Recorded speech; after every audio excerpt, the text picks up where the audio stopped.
Hello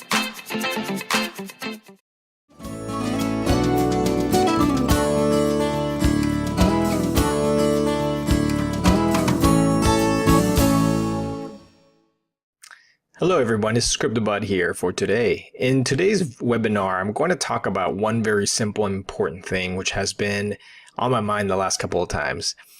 This idea of buy low, sell high, which is obviously the easiest thing that anybody can tell you to make money in the market. There is a problem with the buy low, sell high theory. Right. And so when you're looking at the cryptocurrency markets or any sort of market and you are looking at buying low, selling high, what that really comes down to is a contrarian trade.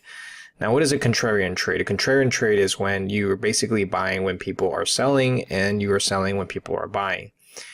It's a very different type of philosophy because you have to really go against the crowd. And most people can't do that. In fact, I can tell you right now that everybody says to buy low, sell high, but the reality is people don't do that.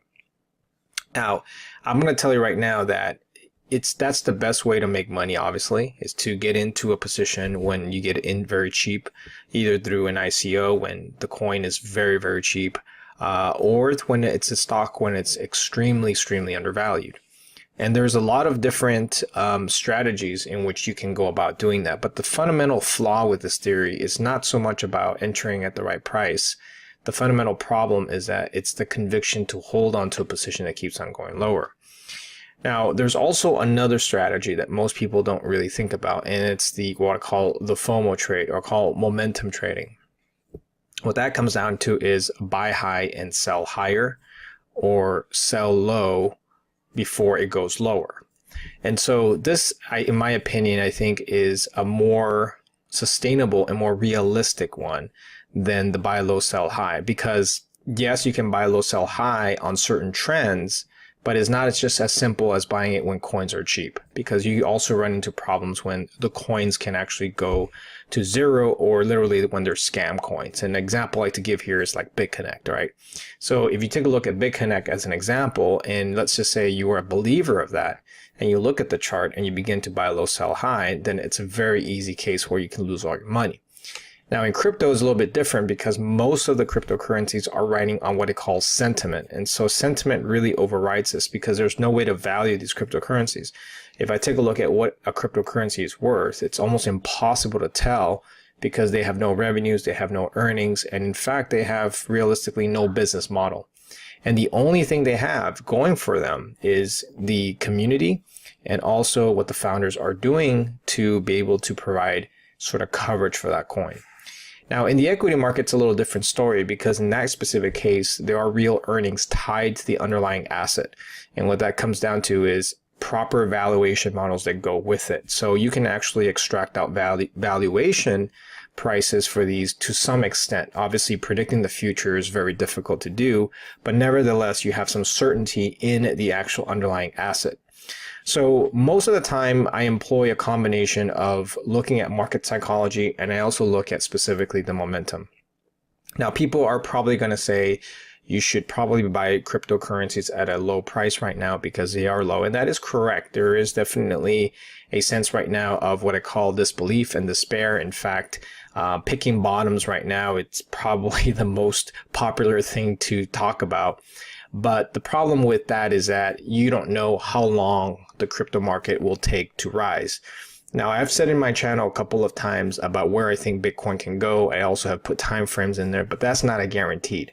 In fact, there is no guarantee, and nobody has a crystal ball to actually tell you that these coins are going to move in that direction. All we can say is the probability of something actually happening. Now, with the equity market, it's a little different story because the cycles repeat themselves both in the crypto market and also in the equity market. The only difference now is that the volatility is a lot lower.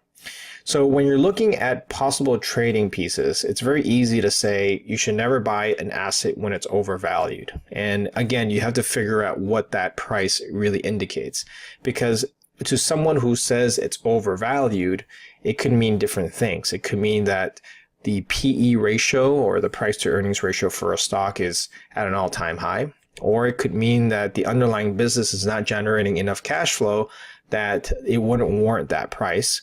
or it could be a cryptocurrency that is super hyped up and that everybody tends to kind of flock to. So the point I'm trying to make is that there's no way to figure out where the top is.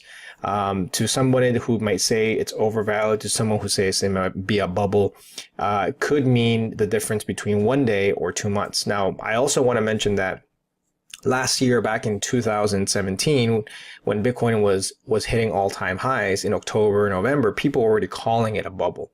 In fact, there was a lot of people who had said that Bitcoin would crash, and right now they're saying it has crashed because it was clearly in a bubble. The problem with that mantra is that if you keep on saying it's in a bubble for a whole year, you potentially miss out on all the gains because you miss out on riding that entire bubble. And so in terms of Bitcoin's price, I really want to emphasize is that yes, it is a great time to accumulate some coins. Yes, it is a great time to accumulate some cryptocurrencies for the long term. But again, the problem right now, it's more about the fundamentals for these cryptos. And as I was mentioning in my other videos a little bit about how these altcoins, in many cases, a lot of them don't have use cases. And so when they don't have use case, they don't have intrinsic value aside from what the companies are actually projecting out in the future, which could mean anything at this point. Now, with the exception of a few cryptocurrencies like Bitcoin, Litecoin that actually have use cases and people have used them and they don't have any sort of issues with people exit scamming or doing any of that, there's going to be a lot of coins that I think are not going to be worth anything. And so when you're looking at those specific points, when you talk about buy low, sell high, that could get you in trouble, specifically when you're dealing with cryptocurrencies that have very weak fundamentals. Now, that's not to say that I'm not buying Bitcoin here at these prices. What I'm saying, however, is when the market is going up, buy the dip is actually a very good thing. Buy low, sell high. But when things are going down, buy low, sell high may not work as well. It's pretty much buy and sell at the rallies. So I want you guys to really think about that for a second and how exactly that kind of plays a role when you're dealing with cryptocurrencies. All right, CryptoBud out.